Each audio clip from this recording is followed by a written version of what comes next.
Hello and welcome to Yogateket. My name is Lisette Pompa and this Vinyasa class is about our hip flexors. So the hip flexors, your psoas runs from your lower spine, the last bit of your thoracic spine and your lower spine, and it originates there and then crosses in front of your hip and attaches to the inner edge of your femur bones. And these muscles crossing on top of your hips allow you to flex, to bring your leg in closer towards you, to flex your hips, to get a little bit tighter. You also are using one part of your quads, the rectus femoris, and allows you to bring the leg in closer towards you. Sometimes that's why when you use your hip flexors, you can feel it on your quads a lot too. It's because this muscle is working really hard also to flex your hips. And you use it a lot in a yoga class, especially when you're in downward facing dog and you want to step one leg forward towards the top of the mat. Then you really need to activate your psoas to hug the knee in closer to the chest for you to be able to step to the top of the mat. So we're going to be playing with that today in class, okay? Without further ado, let's begin. So just lay on your back, please. And find your space. Lay on your back and just let's begin. Bring your right knee towards your chest. Interlace your fingers and hug the right knee in towards your chest as much as you can.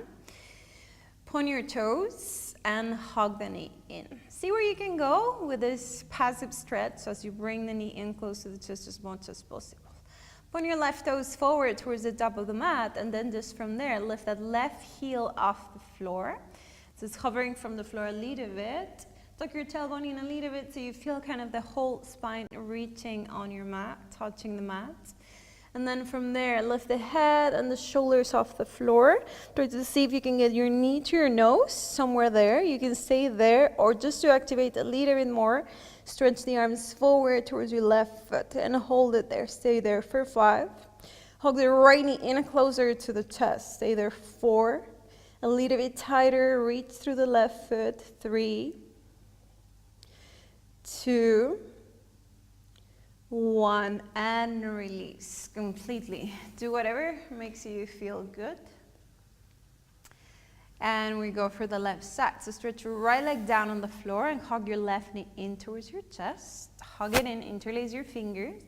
Bring it in towards your chest as much as you can. Point your left toes, point your right toes. Reach the right heel. Lift the right heel away from the floor.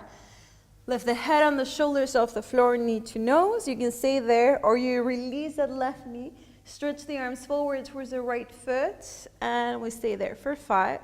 See if you can bring the left knee in closer to the chest. 4, 3, 2, 1. Release completely. Take a moment, and you might feel it on your psoas, on the hip muscles here. Hug your knees towards your chest and rock forward to sit and straight onto all fours, please. So come to your hands on your knees, your hands underneath your shoulders, your knees underneath your hips. Think kind of CatCow, but it's going to be a little bit different. So point the toes back. Take a moment as you inhale, drop the belly down, start from your lower spine, look forward, maybe a little bit up towards the ceiling, but easy with your cervical spine. And then as you exhale, tuck your belly, tuck your tailbone in, pull the belly in and round the spine. Good. Inhale, tailbone up towards the ceiling, reach the chest forward and look up. And then exhale, tuck your belly in, tuck the tailbone in and push the flow away from you. One more. Inhale, reach the tailbone back, look up or forward, shoulders back. And as you exhale, start from the lower back, tuck the tailbone in. This time stay there, so push the flow away from you and keep breathing normal. And there, hug the right knee in towards your chest as much as you can, so very active. Hug it in, hug it in, hug it in. And release. Good. Inhale into cow pose. Look forward, maybe up. Breathe deep. Exhale, and then round the back. Push the flow away from you. Good. Again, inhale, send the tailbone up towards the ceiling. Send the chest forward. Exhale and round the back. As you exhale completely, stay there. Keep breathing normal. Good, then bring your left knee in towards your chest as much as you can. Push the flow away from you, round through the upper back. Hold it. And release, coming back to all fours. Child's pose just for a little bit. Send the hips back. Relax the arms, let the forehead touch the floor if that works for you. And really let go of the shoulders, the hands, the arms. One more breath there.